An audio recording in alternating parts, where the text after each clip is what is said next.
جو ان کا ویڈیو لگا کر کے ان کا رد کر رہا ہے، یہ اس کو آپ خود دیکھ لیجئے، اس کے چہرے پہ داڑھی نہیں ہے، اس کے سر پہ ٹوپی نہیں ہے.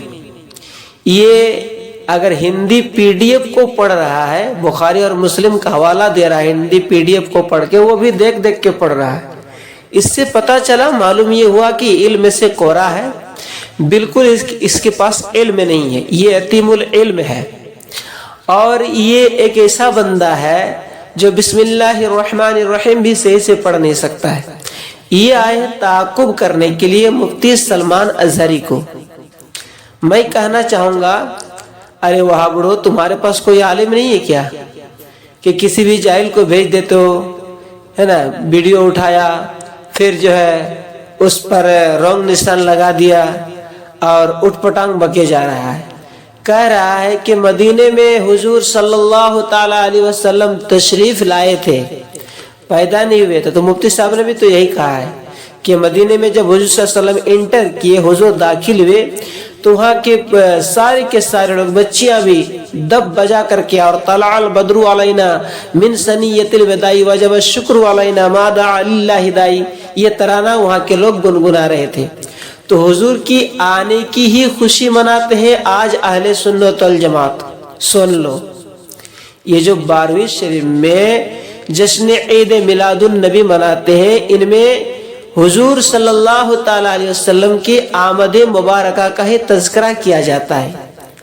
اور جو تم بھونک رہے اور کہہ رہے ہو کہ یہ دن میں نیا کام ہے، تو یہ دن میں نیا کام نہیں ہے، تمہیں معلوم نہیں ہے. میں بتاتا ہوں کہ اللہ تبارک و تعالیٰ نے جس وقت تمام روحوں کو جمع فرمایا اور فرمایا الست بربکم، سب نے کہا تھا، لیکن سب سے پہلے میرے آقا نے ہی کہا تھا قالوا بلا، یعنی کہ کیوں نہیں، اور سب نے کہا تھا کیوں نہیں.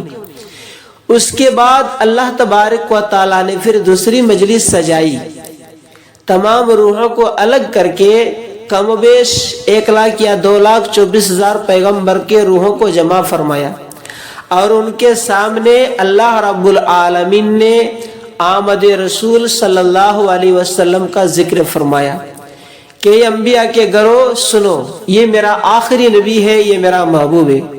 یہ جس کے زمانے میں بھی آ جائے تو اس پر واجب ہے کہ وہ ان کی اتباع کریں، اور سب اپنے اپنے امتوں سے یہ کہہ دے کہ میرا محبوب آنے والا ہے. تو تمام انبیاء کرام نے اپنی اپنی امتوں کے سامنے میرے نبی کی آمد کا ذکر فرمایا تھا. حضرت آدم علیہ السلام کی زندگی کو لے لیجیے. حضرت آدم علیہ السلام نے اپنے تمام اولادوں کو جمع کر کے میرے نبی صلی اللہ علیہ وسلم کی آمد مبارک کا ذکر فرمایا تھا. ایسے ہی تمام انبیاء کرام نے ذکر فرمایا تھا. اور یہ جو تم لوگ رٹ لگائے بیٹھے ہو کہ نہ صحابہ کرام نے منایا نہ انبیاء کرام نے منایا، تم لوگ جاہل ہو، تمہیں معلوم نہیں ہے. آؤ میں بتاتا ہوں کہ صحابہ کرام نے منایا کہ نہیں منایا.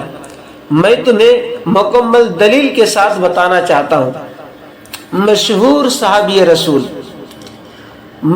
صحابی رسول حضرت امیر معاویہ رضی اللہ تعالیٰ عنہ فرماتے ہیں کہ ایک مرتبہ صحابہ کرام علیہم الرضوان حلقہ بنائے بیٹھے تھے کہ سرکار علی وقار مکی مدنی تاجدار صلی اللہ علیہ وسلم تشریف لے آئے. آپ صلی اللہ علیہ وسلم نے پوچھا ما اجلسکم، یعنی اے میرے صحابہ تم یہاں حلقہ بنائے کیوں بیٹھے ہو؟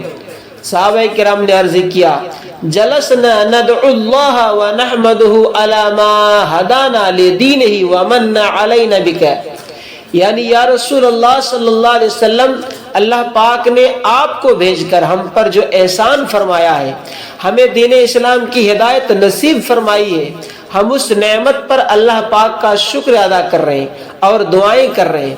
پیارے نبی محمد عربی صلی اللہ علیہ وسلم نے پھر پوچھا کیا تم قسم اٹھاتے ہو کہ صرف اسی مقصد کے لیے بیٹھے ہو؟ عرض کیا صحابہ کرام نے کہ اللہ پاک کی قسم ہم صرف اسی مقصد کے لیے بیٹھے ہیں.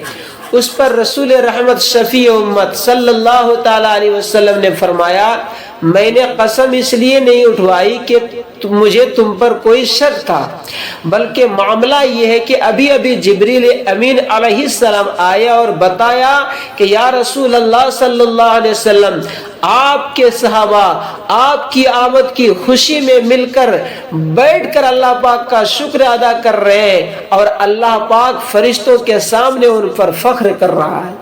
سبحان اللہ۔ تو دوستان محترم، آمد محبوب صلی اللہ علیہ وسلم کو اپنے حق میں اللہ پاک کا عظیم احسان مان کر مل کر بیٹھ کر اس پر اللہ پاک کا شکر ادا کرنا، یا دوسرے لفظوں میں یوں کہہ لیجئے کہ محفل میلاد سجانا کیسا فضیلت والا کام ہے کہ صحابہ کرام علیہم الرضوان نے یہ کام کیا، تو اللہ پاک نے فرشتوں کے سامنے ان پر فخر فرمایا۔ سچ کہا ہے کسی شاعر نے، وہ لوگ خدا شاہد قسمت کے سکندر ہیں، وہ لوگ خدا شاہد قسمت کے سکندر ہیں جو سرور عالم کی میلاد سجاتے ہیں۔